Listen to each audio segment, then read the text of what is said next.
What's up guys, Dylan with the Wash Nerds, and in today's video we're going to be doing some cold water graffiti removal over at the Purdue University campus. One thing to note real quick is just that we are going to be removing the F word from a building, so if that bothers you, now's your chance to close the video.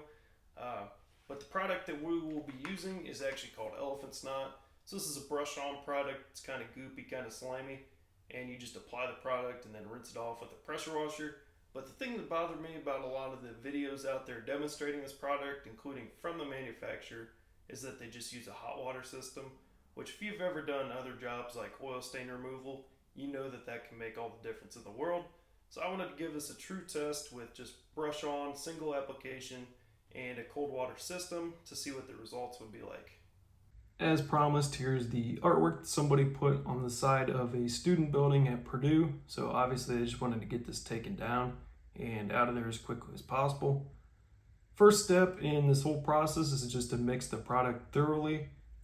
This does have the tendency to settle over time from what I've seen. So this is just making sure that you got a good consistent mixture before starting. And then next step is to actually apply the product onto the wall. So this is a brick surface that I'm painting onto, meaning it's very porous and will actually absorb the material. So one of the things that I had to be kind of careful of is as I was brushing all of this on, I would look to the area that I had just brushed and it would actually be absorbed into the brick, leaving the top paint layer exposed and dry.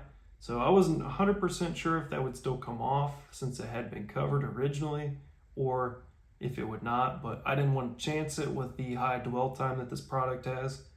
So after complete coverage with this product, you're actually supposed to let it sit for 30 to 45 minutes and then wash it all off.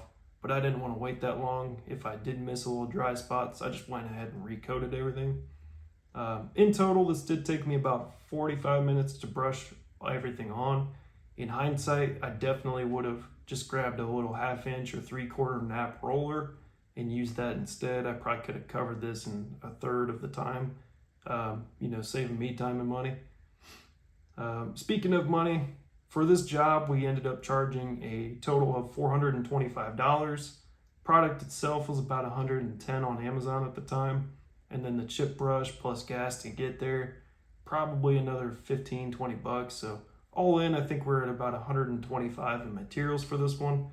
And then total profit was $300. Total job time is about 2 hours, so $150 an hour. This is the product wet and soaked in, so you can see it's kind of glossy across the entire surface, meaning we got a good coat on it.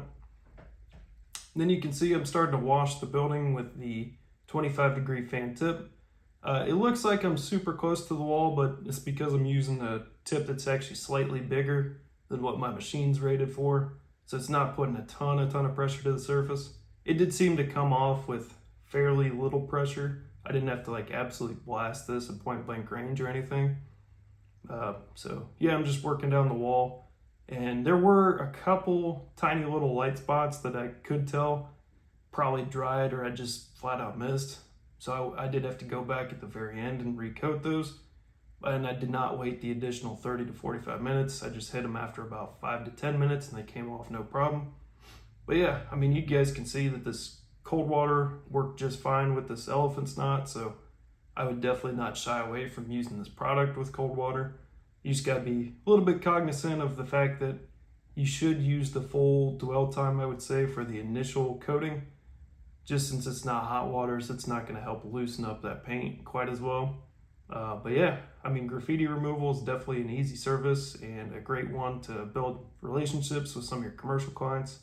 Oh yeah, the chip brush pretty much melted off with the product, so maybe find a different one. And then here is the before and after. As always, thank you guys for watching, and if you do have any questions, feel free to drop those in the comment section below. I'll try to get to them as quickly as possible. And if you did find this content helpful, consider subscribing to the channel because it does help us out. Have a good day.